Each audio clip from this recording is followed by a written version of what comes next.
Napakahalaga ho nitong balitang ito, mga kababayan. Dapat niyong pakinggan. Ginanap kagabi, November 23, 2023, sa City State Tower Hotel. Lugar na yan, sounds familiar to me. Sa Maynila, ang awards night ng 45th Catholic Mass Media Award.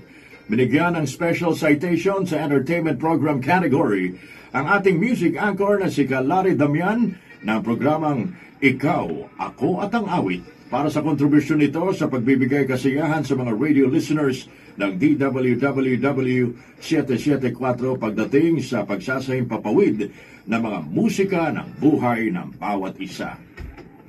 Kay Larry Damian, bata pa lang ako, nakikinig na ako dito. Bata mo kami mula sa DWWW 774 family. Larry, congratulations! At laban tayo dyan. Samantala, mga WWW774 Interactive Broadcasting Incorporated. Mga awiting nagpatibok sa ating puso at nagpangiti sa ating mga labi. Ikaw ang kumatang awit. At ang pangalawang special citation. Hi! Magandang araw! Buenos dias! Good day everyone!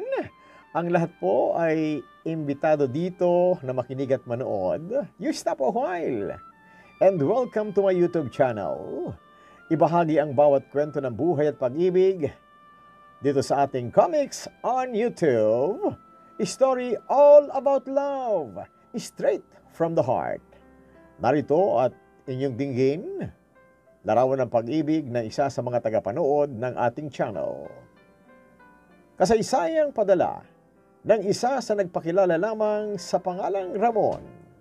Ganito po niya nais na simulan at isalarawan, idetalye ang bawat parte ng kanyang kwento ng pag-ibig. Inyong pakinggan sa kabuuan ang kanyang kasaysayan. Dear Kuya Larry, mapagpalang araw sa inyo. Ako'y bumabati din po ng isang magandang araw sa lahat ng inyong tagapakinig at ng inyong tagapanood. Buong puso at labis kong ipagpapasalamat na mapaunlakan sanang maisahimpapawid sa Comics on YouTube ang aking natatanging kasaysayan ng buhay at pag-ibig. Ako po ay tawagin na lamang sa pangalang Ramon. Lumaki po ako at nagbinata ng ilang taon ng paninirahan namin sa bayan ng Baliwag. Dulot po ng isang masamang karanasan sa buhay noong taong 2021 ay napadpad at tuluyan akong nanirahan sa Pulong Tamo, San Ildefonso, Bulacan. Naalala ko pa noon nang kaming pamilya'y naninirahan sa bayan ng Baliwag. Ako po ay sumasali sa singing competition sa maraming pagkakataon. Hindi niyo po na itatanong, Kuya, meron akong talento sa pag-awit kaya nga po ako nahilig makinig sa DWWW 774. Lalo na sa programa ninyo at dito ko narinig ang lahat ng mga paborito kong kanta na isinasali ko sa mga paligsahan. Sa angking talento ko sa pag-awit, ako po ay lumalahok sa mga amateur singing contest sa ilang mga barangay dito sa bayan. Sarap po sa pakiramdam sa tuwing ako ay pinapalakpakan at hinahangaan ng mga tao na nanonood kapag ako ay kumakanta, habang ang iba naman ay nagsisigawan sa kasiyahan bilang paghanga sa aking pag-awit. Ako po ay pinalad na mag-uwi ng tagumpay sa mga unang pagkakataon na ako ay lumahok sa paligsahan sa pagkanta. Mula po noon, ay itinuloy ko ang aking hilig sa pag-awit sa pangarap na itanghal na kampiyon sa isang malaking singing competition. Sa mga sumunod kong pagsali ay nakaranas din ako ng pagkatalo. Na-experience ko din po na mabuli at kantyawan ng mga tagapanood. Ganun po talaga siguro. Hindi lahat ay tagumpay. Mayroon ding kabiguang matatamo sa bawat paligsahan. At nang makatikim ako ng pagkatalo sa huli kong laban, inihinto ko na ang aking matayog na ambisyon at sa halip ay itinuon ang talento ko sa pag-awit. Bilang miyembro ng isang choir sa kinaanibang ko noon na relihiyon. Dito ko na nakilala ang aking unang napusuan na si Shady.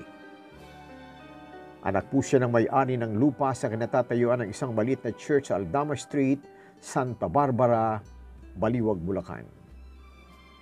Nabighani ako sa taglay nitong ganda at lubos na humanga sa nakita kong labis na pagmamahal nito sa kanyang magulang na isa sa pinakahahanap-hanap kong katangian sa babaeng nais kong maging kasintahan. Sa bawat lugar na aming pinapasyalan at sa bawat araw at pagkakataon na makasama ko po si Shady ay punong-puno ng ligaya at hindi maipaliwanag na saya sa puso ang aking nadarama. Bagaman nagkamabutihan kaming dalawa ni Shady, siguro nga kung hindi kaming dalawa ang itinadhana sa isa't isa, ay panahon at isang hindi magandang kaganapan sa buhay ko ang naging dahilan upang kaming dalawa ay magkawalay.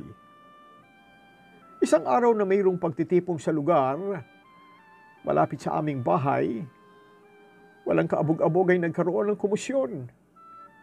Nakarinig ako ng malakas na sigaw ng mga tao sa nasaksihan nilang gulo. At nang makiusyoso ako at tingnan ang naganap na rumble, nagulantang ako sa aking nakita na isang kapatid kong lalaki pala ang pinagpapalo ng isang lalaki na kanyang nakaaway. Napasugod ang aking ama at tinangkang umawat. Ngunit siya ang pinagbalingan ng palo ng lalaking nakaaway ng aking kapatid. Sumaklolo ako at sa halip na paawat ang lalaki, ako naman ang binuweltahan at hinataw ng tubo sa iba't ibang parte ng aking katawan. Nagtamo ako ng galos, bugbog sa katawan at sugat sa ulo sa mga dinanas kong palo at halos maligo na ako sa sarili kong dugo. Bahagya akong nakalayo at na makatsyempo ay nakadampot ako ng kutsilyo at inundayan ko ng saksakang lalaki. Nahandusay ang lalaki sa tanimun nitong tama ng saksak.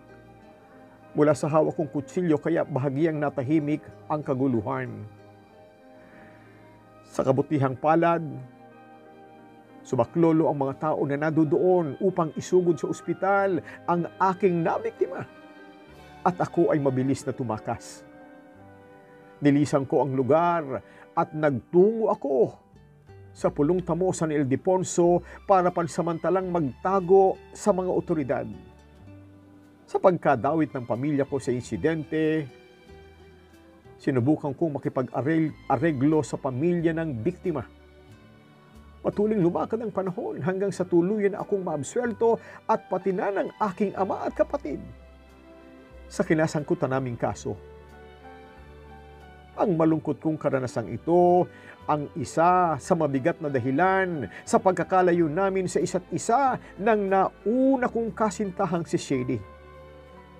Ang krimen na aking kinasangkutan ang maaaring dahilan upang hindi na kami muling magkita pa ni Shady at magkalabuan.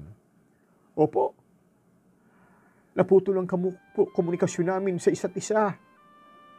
At hindi ko na siya nabalitaan hanggang sa tuluyan ng lumabo ang naudlot naming pagmamahalan. Bagaman hindi ko sinadyang masangkot sa ganitong kaso, ay inihingi ko na po ito ng patawad sa Diyos at patawad na rin sa pamilya na aking naagrabyado at nasaktan. Ako po naman ay nagtitiwala na anumang grabing pagsubok na mayroon tayo sa buhay, huwag bibitaw at patuloy na manghawak sa magagawa ng Diyos.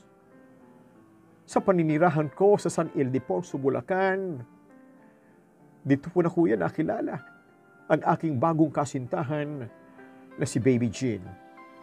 At alam mo kuya, isa po siyang mananahi dito sa aming lugar. Si Baby Jean ang katuwang ko upang mabilis na malimot ang isang krimen na itinuturing kong isang bangungot na parte ng aking buhay. Ganun po talaga siguro, kuya. Na minsan ay may mga bagay na hindi natin ginusto ang pwedeng maganap na kapalaran at ang may kagagawan. Ako'y naniniwala rin na guhit ng palad ang may kinalaman upang mapagtagpo ang dalawang pusong tunay na itinadhana ng may kapal. Masaya ko pong ibabalita sa inyo, kuya. Sa susunod na taon ay balak na naming magpakasal ni Baby Jean upang makabuo ng isang masayang pamilya, isang pamilya na may banal na takot sa Diyos at handang maglingkod sa kanyang mga banal na aral. Nagtitiwala po ako na wala namang magiging hadlang sa aming pag-iisang dibdib ni Baby Jean dahil iisa ang relihiyon na aming kinaaniban. Siya po ang pinaniniwalaan kong hulog sa akin ng langit upang isakatuparan ang aming susumpaang pangako sa Diyos at sa harap ng taong sasaksi sa gagawin naming pag-iisang dibdib. Panalangin ko po sana sa Diyos, mailayo kami sa pagkakasakit, kaguluhan at kapahamakan upang kaming dalawa na bubuo ng sarili naming pamilya ay makapamuhay ng matiwasay sa harap niya dito sa mundong ibabaw. Sana po naman ay naibigan ninyo ang lahat ng nakapanood ng kwentong ito ng aking buhay at pag-ibig. Ako po ang inyong taga-subaybay, Ramon ng San Ildefonso, Bulacan. Sana po ay naibigan ninyo ang kasaysayan ng pag-ibig na aking inilarawan at ibinahagi sa inyo ngayon. Sino man, batid ko na mayroong espesyal na kwento ng pag-ibig ng nakaraan. Malugod kung ikaw ay inaanyayahan, isend mo sa comics on YouTube ang naiiba mong kwento ng pag-ibig. Larawan ng pag-ibig na hinding-hindi na maiwawaglit sa isip, tumimo at nagdulot ng ligaya at aliw. Naging bahagi ng tagumpay at minsay kabiguan sa pusong di alintanang magtiis at handang magmahal. Magsilbi po sana itong gabay at kapulutan ng aral para sa bawat tao na may dakilang pusong magmahal. Kung nag-enjoy kayo sa kwento, i-like at i-share po ito sa iba. Huwag din ninyong kalilimutan na mag-subscribe. At lalong higit, mag-iwan po kayo ng komento sa bawat kwento na aking ibinabahagi sa inyo. I-follow niyo po Comics on YouTube with Larry Damian. Hanggang sa muli!